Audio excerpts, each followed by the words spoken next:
When a seasoned U.S. vocal coach paused mid-analysis, it wasn't the note that stood out, it was the control behind it.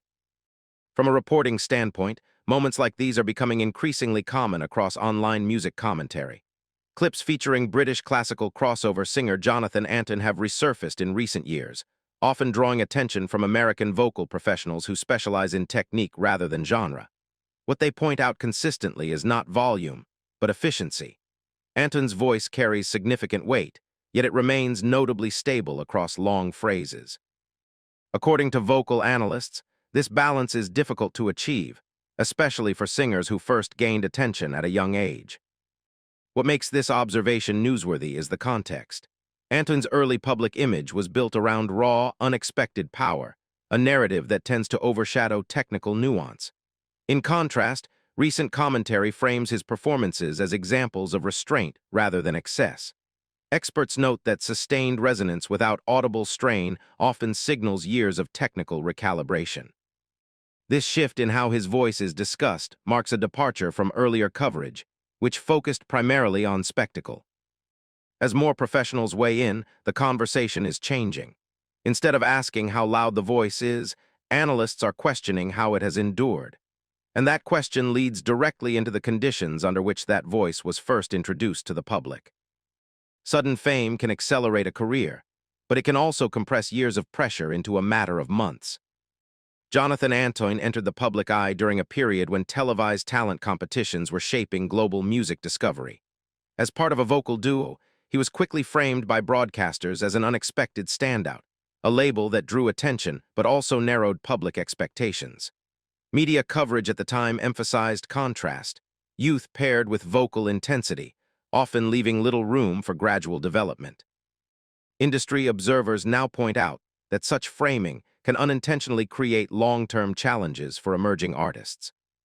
From a journalistic lens, the issue is not exposure itself, but timing. Vocal development typically continues well into adulthood, particularly for male singers. When international attention arrives before that process stabilizes, the margin for experimentation shrinks. Performances become moments of validation rather than growth. According to archived interviews and later reflections, Antoine faced mounting expectations almost immediately, with limited opportunity to recalibrate privately. This environment can shape artistic decisions in subtle ways. Repertoire choices, performance frequency, and public perception begin to influence technique. Analysts suggest that this phase often determines whether a voice evolves sustainably or struggles under repetition. In Antoine's case, this period would later be cited as both a launching point and a point of strain, setting the stage for changes that followed once the spotlight shifted. When the spotlight dims, what remains often matters more than what first captured attention. Following the end of the original duo format, Antoine's career entered a less visible phase. From a news perspective, this period is notable not for absence, but for recalibration. Public performances became less frequent, and media coverage shifted away from headline placements toward niche audiences. While some interpreted this as a step back, industry analysts now view it as a structural transition rather than a decline. Reports and interviews from this period indicate a growing focus on vocal sustainability and personal stability. Performing solo altered both the responsibility and the risk profile of live appearances. Without shared stage presence, every technical detail became more exposed. Vocal educators reviewing recordings from this era point to subtle changes, cleaner onsets, adjusted packing, and more deliberate phrasing. These are not changes that attract immediate viral attention, but they signal foundational work. For many artists, this phase determines longevity.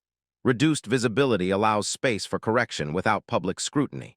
In Antoine's case, the quieter years appear to have functioned as a reset. While mainstream attention waned, the groundwork for later reassessment was quietly being laid, preparing the conditions for renewed interest from a different kind of audience. The most significant transformations often happen when no one is watching. From a technical reporting standpoint, Antoine's later performances reveal measurable differences compared to his early televised appearances. Vocal specialists point to changes in breath management, particularly during sustained phrases that once relied heavily on force.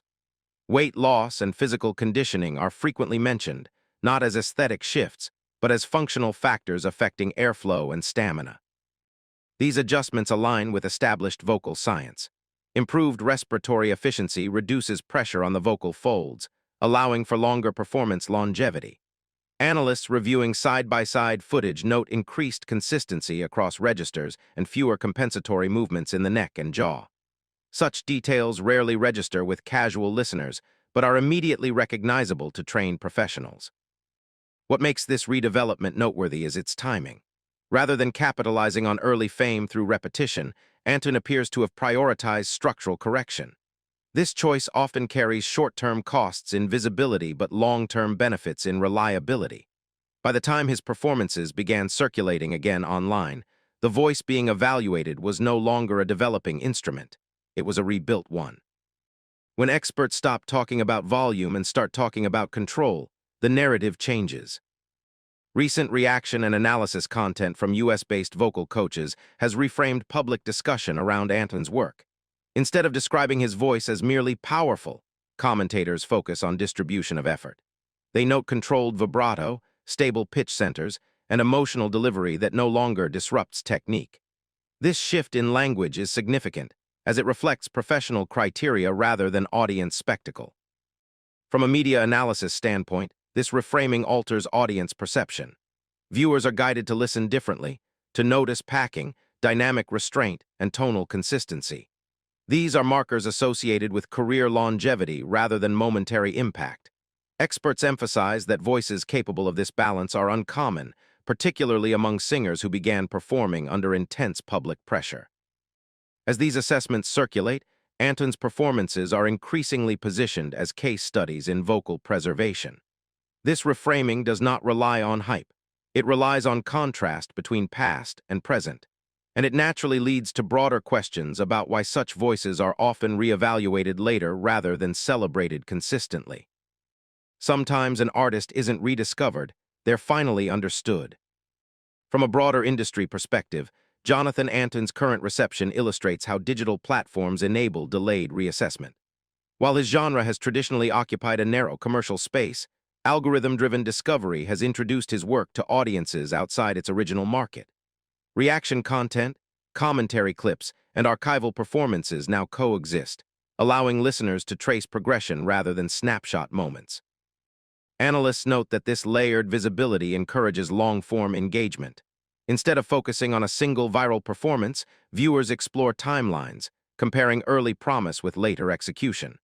This process often reshapes legacy. Antoine is no longer discussed solely as a prodigy, but as an example of adaptation under pressure. In media terms, this represents a narrative correction rather than a comeback. The voice did not disappear. It evolved off-camera. As coverage continues to shift toward technical literacy and long-term development, Antoine's work is increasingly cited not for shock value, but for endurance. And in an industry driven by immediacy, that distinction may ultimately prove more significant than early acclaim.